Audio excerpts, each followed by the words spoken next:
मल्लिकार्जुन खड़गे जिंदाबाद, जिंदाबाद जिंदाबाद, मल्लिकार्जुन खड़गे जिंदाबाद, जिंदाबाद इंडिया गठबंधन जिंदाबाद, जिंदाबाद, इंडिया गठबंधन जिंदाबाद, कांग्रेस पार्टी जिंदाबाद। धन्यवाद। आज के इस चुनावी सभा में उपस्थित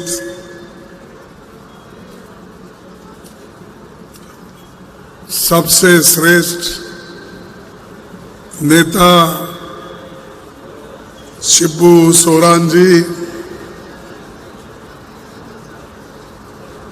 अभी आपसे बात किए फारूक अब्दुल्ला जी, चीफ मिनिस्टर झारखंड चंपई सोरेन जी और मिसेस कल्पना सोरेन जी, दीपंकर भट्टाचार्य जी, प्रियंका चतुर्वेदी जी, गुलाम मोहम्मद मीर, आलम गिरिलामम CLP लीडर और मिनिस्टर, और Rajesh Thakur PCC president, doctor Nasir Hussain MP, इस मंच पे बैठे हुए सभी हमारे डिग्निटरीज, विधायक, कार्यकर्ता, सभी पार्टी के पदाधिकारी मित्र और मीडिया के मेरे दोस्तों, आप सबको जोहार, नमस्कार। और इस आज मैं सुना कि यहाँ पर लाखों की भीड़ थी और अभी भी मैं देख रहा हूँ बहुत से लोग जब हम आ रहे थे वो जा रहे थे, चंद आ रहे थे। लेकिन मुझे माफ करना, सतना में मध्य प्रदेश में मेरी ये मीटिंग थी। वो मीटिंग राहुल गांधी जी अटेंड करना था, लेकिन अचानक उनकी तबीयत बिगड़ने से मुझे सतना जाना पड़ा। फिर वहां से मध्य प्रदेश से मैं यहाँ आया हूँ आप लोगों का दर्शन लेने के लिए। और ये मैंने सोचा अगर इस महारैली को, उलगुलान रैली को अगर मैं नहीं अटेंड करूंगा तो मैं अपने जीवन में बहुत बड़ा पाप कर रहा हूं, ऐसा मैं समझता था। इसीलिए मैं यहां पर आया हूं और मुझे दावत भी इससे पहले हमारी बहन मिसेस कल्पना सोरेन ने दी थी। मैं उसी लिए इस बड़े मीटिंग में आने का सोचा, लेकिन देरी की वजह से फिर एक बार आपसे माफी मांग के मैं अपने 4 शब्द तुम्हारे सामने रखूंगा। ये धरती महान नायक बिरसा मुंडा जी, बाबा तिलका मांझी, वीर बुधु भगत, सिदो कानू जैसे सभी महान नायकों को मैं मेरे पार्टी के ओर से, मेरे ओर से मैं उनको नमन करता हूं। मोदी जी ने हमारे 2 मुख्यमंत्रियों को गिरफ्तार किया। कई के लिए गिरफ्तार किया? हमारे हेमंत सोरेन जी की कोई गलती तो नहीं थी, लेकिन उनके ऊपर दबाव था। अगर आप इंडिया गठबंधन से दोस्ती करेंगे, उनके साथ मिलेंगे तो आपको सीधा जेल भेजेंगे। ये वार्निंग बीजेपी वालों ने, मोदी के चेलों ने ये दिया, लेकिन हेमंत सोरेन हिम्मत वाला है और उसने ये कहा कि मैं गठबंधन नहीं छोड़ूंगा, जेल जाना मुझे पसंद है लेकिन गठबंधन नहीं जाऊंगा। यह हिम्मत है। और जो नहीं डरता वो कभी नहीं मरता। डर, आदिवासियों के पास डर नहीं है क्योंकि पहले से जंगल में ही रहते हैं, वह प्राणियों से मिलते हैं। सब लोग बगैर दीपक से रहते हैं, बगैर रोशनी से रहते हैं, अंधेरे में रहते हैं। अरे वो किनको भी डरते नहीं। मोदी साहब, अगर आप डराने की कोशिश करेंगे तो आप ही खत्म हो जाएंगे, लेकिन कभी आदिवासियों को आप खत्म नहीं करेंगे। हम चाहते हैं इस देश में जमहूरियत रहे, टिके, देश का संविधान रहे। और संविधान अगर गया, तुम लोगों के पास कुछ बचने वाला नहीं है। आज इस देश में संविधान है, लोकतंत्र है, इसीलिए आपको लोग आदर से देखते हैं। आदिवासियों के घर तक क्यों आते हैं? शेड्यूल कास्ट के लोगों के घर क्यों आते हैं? गरीब लोगों के घर पे क्यों लोग उम्मीदवार फिरते हैं? इसीलिए उनके वोट के लिए। और डॉक्टर बाबा साहब अम्बेडकर, पंडित जवाहरलाल नेहरू जी ने ऐसा हिंदुस्तान का दस्तूर बनाया कि हर एक आदमी को एक वोट, और उस वोट की कीमत समान, सबको समान। अगर ये खोलिए, आप समझिए कि आइंदा फिर आपको वोट डालने की आजादी कभी नहीं मिलेगी।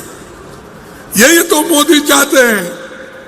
गरीबों से वोट छीनना चाहते हैं, संविधान को बदलना चाहते हैं, और उनके लोग बोलते ही रहते हैं।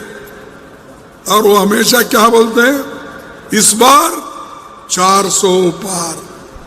गनीमत है 400 पार बोले, क्योंकि हमारा पार्लियामेंट में संख्या है 543, 543, लेकिन इन्हों बोल रहे हैं 400 पार। अगर गनीमत है कि इन्हों नहीं बोले 600 पार, क्योंकि पार्लियामेंट की संख्या ही है 543, लेकिन इन्हों हमेशा 500, 400 बोलते रहते हैं। लेकिन इस बार गठबंधन की शक्ति इतनी है, मोदी हो या कोई भी हो, बीजेपी के लोग हमारी शक्ति को तोड़ नहीं सकते, इतने मजबूत हम हैं।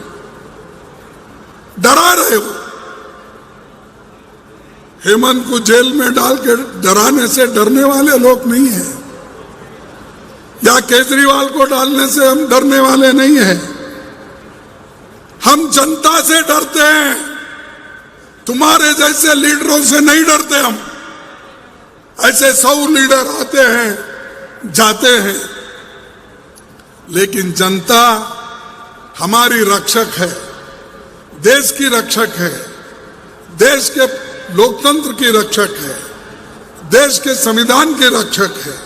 इसीलिए जनता सबसे बड़ी होती है।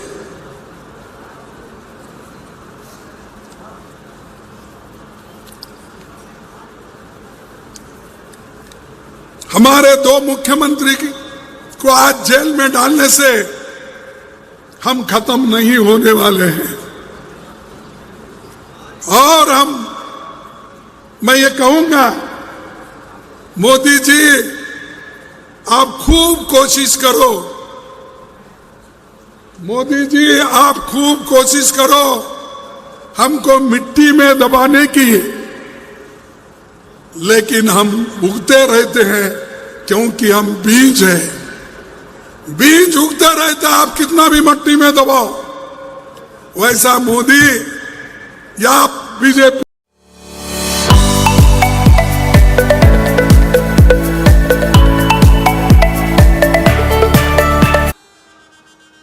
और मैं हमारे आदिवासी भाई बहनों को मैं कहना चाहता हूं, हमेशा मोदी, हमारे आदिवासी भाई बहनों को मैं कहना चाहता हूं, हमेशा मोदी जी ये कहते हैं मैंने आदिवासियों को इस देश का राष्ट्रपति बनाया, मैंने शेड्यूल कास्ट के आदमी को राष्ट्रपति बनाया। अरे भाई, तुमने तो वोट के लिए बनाया है, तुम उन लोगों के कल्याण के लिए नहीं, अपने लिए बनाया, अपने वोट के खातिर बनाया, उनके कल्याण के लिए नहीं, उनके स्वाभिमान के लिए आप नहीं बनाए। उनके स्वाभिमान को तो आप ठोस लगाए हैं। मुझे कार्ड आया कि आप आना पड़ेगा राम जन्मभूमि का। ठीक है, हर एक की आस्था है, हर आदमी जाता है, और मैं भी अपने पार्टी के लोगों का जिसकी आस्था है, सब लोग जा सकते हैं। लेकिन मैं पूछना चाहता हूं, आप राम मंदिर के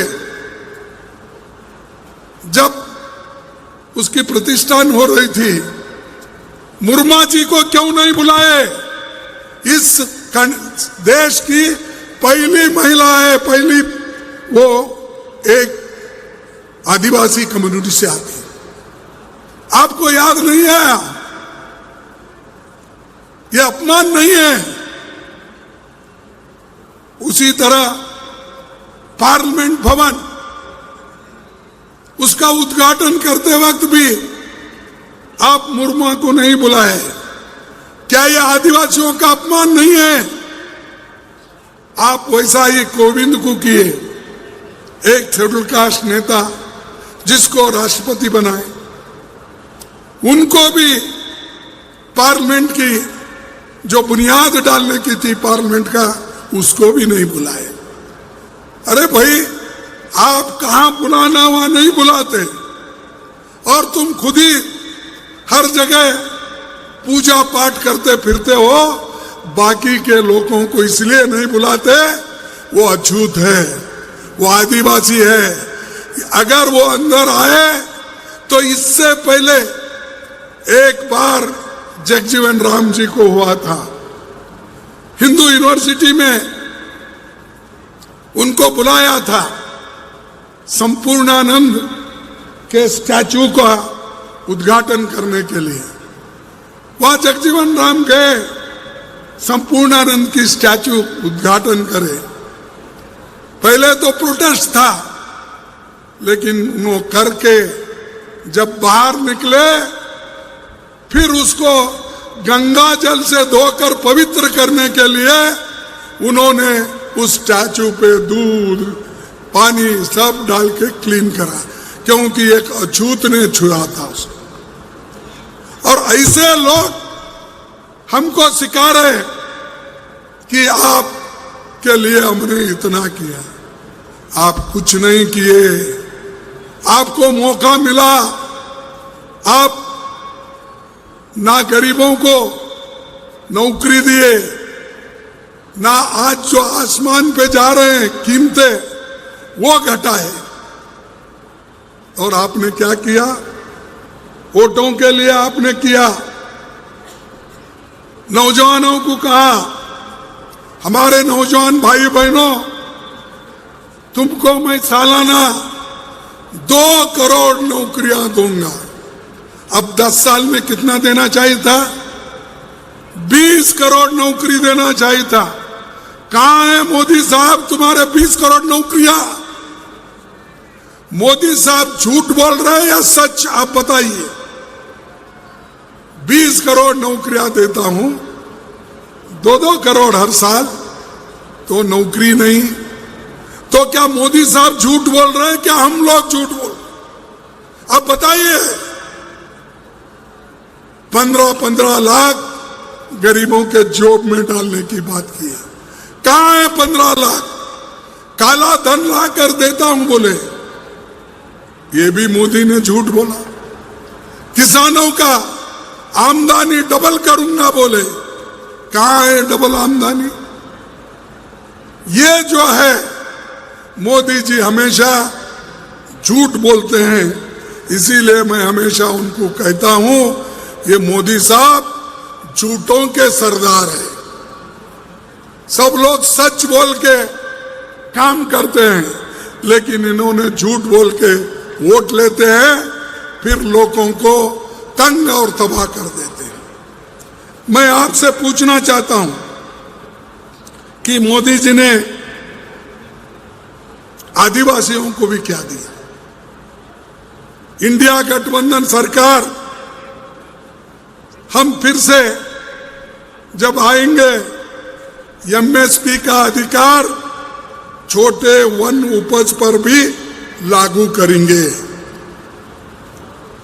पेशा कानून को सही तरीके से हम लागू करेंगे। सारे आदिवासी विरोधी कानून को हम वापस लेंगे। जल जंगल जमीन का कानूनी अधिकार हम देंगे। एससी एसटी जनसंख्या के आधार पर हम बजट बनाकर उनको खुशहाली के तरफ हम देखेंगे। यह हमारा गठबंधन का आश्वासन है और गठबंधन मजबूत है। इसीलिए तो मोदी जी अब घर घर फिर रहे, गली गली फिर रहे, कॉरपोरेटर को अंदर ले रहे और वो कह रहे हैं कि मैं भ्रष्ट लोगों को खत्म करूंगा, भ्रष्टाचारी को नहीं छोड़ूंगा। अरे भाई करो, कौन न को बोले, लेकिन क्या कर रहे हैं? जो भ्रष्ट लोग हैं उनको अपने गोद में बिठा लिए हैं। 23 लोग जो उनको चंदा दिए, उनके ईडी केस निकाल दिए, सीबीआई का निकाल दिए, आईटी का निकाल दिए। एक तरफ भ्रष्ट लोगों को शिक्षा देता हूं, दूसरे तरफ भ्रष्ट लोगों को चंदा लेकर उनको धंधा भी देते हैं और ऊपर से उनको गोद में भी बिठा लेते हैं। ऐसे मोदी साहब है। लोगों को कहने के लिए तो कहते हैं, लेकिन किए क्या आप? ये कर रहे, भ्रष्टाचारियों को आप सपोर्ट कर रहे हैं। और इसके लिए हम लोग एकजुट होकर हमको लगना है। और इसी के लिए हम अपने भाई बहनों से यही कहूंगा कि हम जो 5 न्याय, एक युवा न्याय, नारी न्याय, मजदूर न्याय, श्रम न्याय और भागीदारी न्याय, हिस्सेदारी, ये 5 न्याय, किसान न्याय, ये 5 न्याय जिसमें 5-5 और गारंटीज हैं, 25 गारंटी हम करके दिखाएंगे, वो सारे गरीबों के लिए है। तो भाइयों, मोदी साहब कभी कभी ये कहते हैं, मोदी साहब क्या कहते हैं, कौन सा भी अगर भाषण करते हैं और कहते हैं कि नौकरियों का, उसका, इसका बोलते बोलते मैं सबको मकान दूंगा, 2022 तक हर एक के सर पे छत होगा। कहाँ है भाई? अभी 50-60 लाख भी घर नहीं बने, अभी बनने में थोड़े, लेकिन बोल दिए सबके छत सर पे छत बनाएंगे। और बातों बातों में ये भी कहते हैं ये तो ट्रेलर है, मैं जो काम कर रहा हूं, मैं जो लोगों को आज सहूलतें दे रहा हूं, ये एक ट्रेलर है बोले। अगर ट्रेलर में ही इतनी दिक्कत है तो आगे पिक्चर में क्या आएगा? 1200 रुपए का सिलेंडर मिलेगा आपको, 100 रुपए में पेट्रोल मिलेगा, और 85 साल का रिकॉर्ड जो अनएम्प्लॉयमेंट है, बेरोजगारी है, ये और भी बढ़ेगी। और 100 साल में गरीब बनते जो जा रहा है उसकी खाई है अब बढ़ते जा रही है मोदी जी के जमाने में। लेकिन मोदी जी हमेशा वही बात अपनी करते हैं जिसमें कुछ दम नहीं है। और मोदी की गारंटी, हर चीज को मोदी की गारंटी। अरे भाई, तुमने जो गारंटी पहले बोले थे वो पहले दो, उसके बाद में आगे की गारंटी देखेंगे। लेकिन हमारी गारंटी हमेशा लोगों के हित में है। हमने कर्नाटक में गारंटी बोला, हम दे रहे हैं। आंध्रा में कहा, हम दे रहे हैं। हिमाचल में कहा, हम दे रहे हैं। गठबंधन की सरकार झारखंड में हमने कहा, जो गारंटी दी वो कर रहे हैं। हर जगह हमने जो बोला वो कर रहे हैं। लेकिन मोदी जी जो कहते हैं वो करते नहीं, और करने का उनका मन भी नहीं है, लेकिन बातें बहुत करते हैं। तो इसीलिए मैं आपसे, अब समय भी बहुत हो गया, आपसे यही विनती करूंगा कि आप 2024 के जो हर टप्पे के चुनाव होते हैं, उस चुनाव में ज्यादा से ज्यादा वोटिंग कराओ। उनकी ईवीएम भी डरे, ऐसा करो। सब लोग उठ के आओ, बाहर आओ। जितना ज्यादा वोटिंग आप गठबंधन को करेंगे उतने ज्यादा सीट हमारे आएंगे। आप डरो मत किसी से भी। एक बड़ा हथियार बाबा साहब ने संविधान के तहत आपको दिया है, जवाहरलाल नेहरू जी ने दिया है, इसको मत भूलो। अगर भूले तो तुम खुद सुसाइड कर ले जैसा है। तो मैं ज्यादा आपसे और भी बात नहीं करना चाहता, क्योंकि समय हो गया है। बहुत से लोग जा रहे हैं भी, आ रहे हैं भी। इसीलिए मैं आखिरी बात यही कहूँगा कि हमारे जो गठबंधन के लोग हैं वो मजबूत है, उनको फोड़ने की कोशिश यही करें कि हर पार्टी को बुलाकर डरा रहे, जैसा कि हेमंत सोरेन को डराया, लेकिन वो जेल जाना पसंद किए, लेकिन कभी गठबंधन छोड़ने का, गठबंधन तोड़ने का बात उन्होंने नहीं की, उसको जोड़ने की बात की। इसीलिए मैं उनको धन्यवाद देता हूं। जो आदमी लड़ते रहा है, उसके पीछे हम सब लोग हैं। सब लोग रह के हम 2024 में मोदी को हराएंगे, और मोदी देखते रहेंगे, क्योंकि वो हमेशा ये कहते रहते हैं कि मैं ऐसा ही चुन के आ रहा हूं, लोग आगे भी दे रहे। ये नहीं होने वाला। इंडिया शाइनिंग बोल के बीजेपी पहले ऐसा ही बोलती थी। इंडिया शाइनिंग 2004 में चली गई। इस बार भी मोदी जी हमेशा जो बोल रहे हैं कि 400 पार, अब ये लोग 150, 180 के आसपास है, और गठबंधन इनको रोकने में कामयाब हुई है और भी होगी। इसलिए आपकी मदद की जरूरत है। इतना कहते हुए फिर एक बार मैं आपसे माफी मांगता हूं, क्योंकि मैं देर से आया, इसीलिए मैं आपसे माफी मांग के अपनी शब्द को खत्म करता हूं। जय हिंद, जय कांग्रेस, जय हिंद। अरे बोलो यारो, इतनी ताकत लगाओ, झारखंड के लोगों में इतनी ताकत है। ये देखिए 92 इयर्स 99 इयर्स हमारे गुरुजी बैठे हैं, उनमें ताकत है, आप में क्यों ताकत नहीं? जय हिंद, जय हिंद, जय हिंद, जय झारखंड, जय झारखंड, जय झारखंड। जय झारखंड। सबको धन्यवाद, नमस्कार।